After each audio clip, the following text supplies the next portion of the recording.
Sharks are one of the most well-known predators worldwide. Most people know everything they do about them from movies like Jaws, 40 Feet Down, and other horror films like that. Most other people have learned everything they know about them through programs such as Shark Week, National Geography, and other channels like that. I've learned everything about them through years of research. My fascination with sharks started in 3rd grade, but I quickly realized most people were misinformed about these creatures. There are over 500 different species of sharks worldwide, each species varying uniquely. They range in size from 6 inches, which is roughly the length of your hand, to 60 feet fully mature. They have a wide variety of diets, ranging from things that aren't even meat, like plankton, to large squids. There are 900 different groups of sharks. Each group of shark explores the world with their senses, not their hands. Humans are increasing the number of attacks that sharks are making, not sharks. My information comes from the Smithsonian, which was reviewed by David Schiffman, a lead researcher at the University of Miami, and the National Ocean Service, which has many top researchers involved in their programs. First, let's talk about size variations. As I mentioned, there is a vast range between sizes in shark species. Your smallest is the dwarf lantern shark, which is the one that gets the size of a human hand. The largest ever recorded was 8 inches. Most of these sharks have not had a chance to be studied because we have not caught many of them, suggesting that there are few found worldwide. The largest species, however, is fairly common, and it is called the whale shark. The largest recorded whale shark is over 60 feet long. That's over the size of a school bus, for some size references there. Despite there being species as large as 60 feet, over half of the 500 species of sharks are less than 3 feet long. So that is going to be less than a yardstick. Now we'll talk about the different groupings.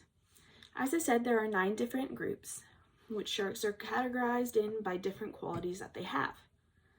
Our first group is called the ground sharks. These are going to be your most common sharks, such as tigers, bull sharks, reef sharks, etc. The second group only has 2 species in it. These species are the prickly and bramble sharks. They get their name due to the thorn-like apparitions that come off of their bodies. The third group is your bullhead sharks. They get no longer than 5 feet, so they are less than the size of the average human. They have pig-like snouts and spines on their fins. The fourth group is called the Hexantian forms. They mostly resemble ancient sharks in their bone structures. So these are things like your frill sharks, and they have 6 to 7 gills. That is how they are categorized. The fifth group is the mackerel sharks. They contain other pretty common sharks such as the great white, the basking, the thresher shark, etc. The sixth group is the carpet sharks. They get their name from their patterns on them. So this is going to be where your biggest shark, the whale shark, lies, as well as things like the wobblegong and the nurse shark. The seventh is the saw sharks. They get their name from the long snouts that they have with their saw-like teeth on them that they use to stun and or kill their prey. The eighth group is the squally forms. They contain the dwarf lantern sharks, so those are your small sharks, as well as the Greenland shark. They are categorized by being born live, so most of your sharks hatch from eggs. The parents give birth to eggs, and then the eggs hatch outside of the body. These sharks do lay eggs, however the eggs hatch while they are still inside of the mother, so it is a live birth. The mackerel sharks that were mentioned earlier, so these are your great white, the basking sharks, they are categorized by the development of feeding off of each other while in embryo stage. So they have less litters of pups because pups is what sharks are, baby sharks are called. They have less litters of pups because they feed off of each other while developing. The final group is called the angel sharks. They have flat bodies that they use to bury themselves in the sand to sit and wait for prey. These are going to be sharks that you might be worried about stepping on in water if you are someone who is scared of sharks. Finally, we're going to look at their diets and behaviors. So sharks naturally do not include humans in their diets. A handful of sharks don't even eat meat, so these are going to be things like your whale sharks, basking sharks, stuff like that. They eat plankton, filter out plankton. There's also a handful of sharks like nurse sharks that don't even eat fish. They actually have flattened teeth that are going to be used to crush clams, shells, things like that to eat. Not every shark, overfishing has forced sharks to move out of deeper waters. So the more we fish in the ocean, the more we are going to be taking away what the sharks naturally eat, which is forcing them inward up to our beaches where we are swimming. And that is actually one of the biggest causes for the increase in shark attacks in the latest years. Our fishing has caused them to look for food, and we get caught up in that process. So, as I said earlier, sharks don't have hands to explore the world with. Instead, they have their teeth and their other senses. So the process of them finding food starts with their electroreceptors, which are tiny little nerve endings in the tip of their nose back through their body. These little receptors pick up on waves that are broadcast through the water. The next thing is their ears. So their ears only pick up on low frequency sounds. So those are going to be sounds like you're splashing, which is common in beaches with kids jumping in water, swimming when we swim with our hands, that causes splashing, kicking causes splashing.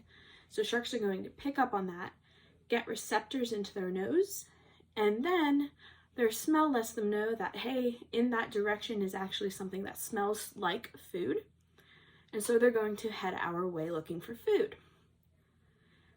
The only way they know that we are not actually a part of their diet is by biting. They can't feel us with hands, so they use their teeth.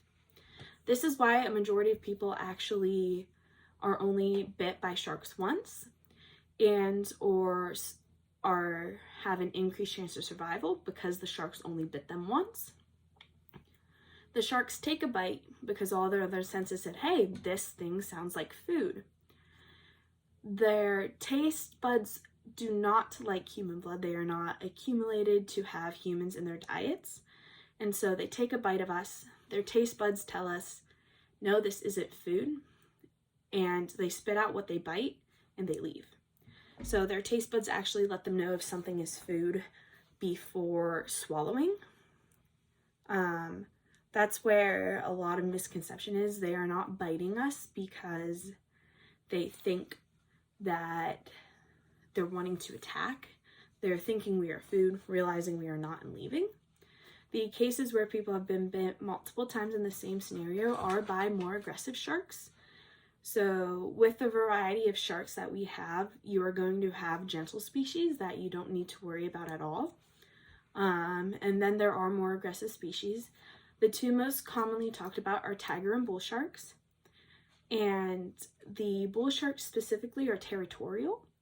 So they might bite us, realize, hey, this isn't food, but this is something that shouldn't be in my area. So they may continue to attack. Let's summarize. Sharks are extremely unique creatures. They vary greatly from small to large, from quote unquote vegetarian to cannibals.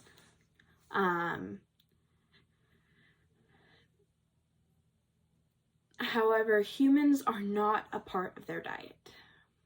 A handful of them, as I said, don't even eat meat. Humans just get caught up in their feeding systems due to us overfishing. Sharks are essential creatures to our environment.